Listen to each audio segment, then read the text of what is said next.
Women in Jacksonville couldn't have done the procedure that I had done.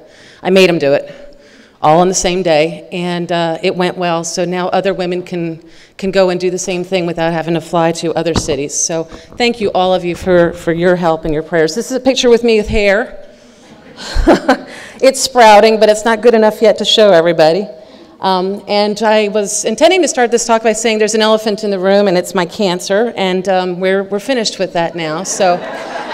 I want to kind of poll this room. Come up front and sit down like I did at the very first conference I ever attended when there wasn't enough room. If you don't have enough room, please just get yourselves in here and get comfortable. Because I want to know like what talk I should give. What I have in the slides is a talk that sometimes I give for 2 hours, and we're only supposed to take an hour today. So I want to know where I need to emphasize things. Can you raise your hand if you're brand spanking new to the idea that autism is a treatable medical disease? This is kind of something that you weren't really familiar with? Okay, I got a couple newbies in the room. How many of you think you know the science cold and you don't want me to spend a whole lot of time on science? Not a whole lot, a few of you. Okay, yeah, the girls in the back there, I know y'all. Okay, and how many of you are looking for, what do I do to help my kid when I go home because I don't have a doctor yet who's willing to help me out? Okay, so we're gonna spend a lot of time on the second half of the talk today, which is kind of what you do and what you can ask your physician to do when you get home. And I'm gonna spend a little less time and blow through true Yankee style talking as fast as I can about a lot of the science behind this. It is in your handout. The journal articles, the medical literature is in your handout so that you can share that with your physicians when you get home, okay? So with that, let's see and if I can kind of get through this part a little more quickly. I think it's important to know who I am and where it came from. I really am a bona fide MD. I'm actually a bona fide card-carrying member of the American Academy of Pediatrics. I'm working on trying to help them understand. This is like old stomping grounds. I graduated from Miami. I trained at Jackson.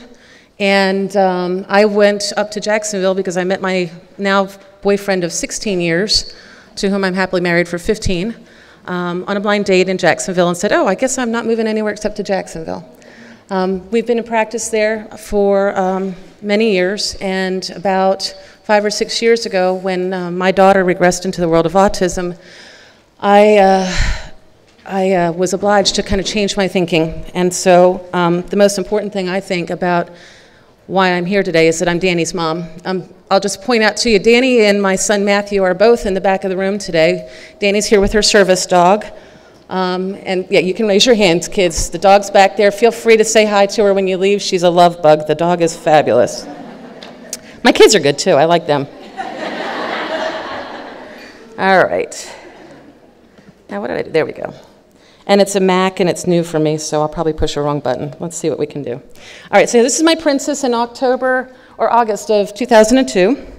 And you can look at the sensory experience she was having. She was 4. There was lace, there were sparkles, there were glitter, her hair was greased back and bobby pinned 60 ways to Sunday. And this is my daughter 8 weeks after her 4-year-old vaccines. And this is my daughter 3 months into what I'm going to talk to you about today, which is the medical approach to autism. She is now gifted and mainstreamed, and we've actually elected to homeschool her this year because they can't keep up with her in the regular school setting. So in order to let her be the sponge that she wants to be, we do lots of fun things like go to Fort Lauderdale when Mommy has a conference. Okay, so the concept that whenever you approach something new in medicine, a lot of times you're unpopular. Whenever you approach something new in science and you have a new idea, you're unpopular. This is Newton, who was thought to be pretty much of a wacko when he said, you know what, there's this stuff called physics and there's stuff called calculus.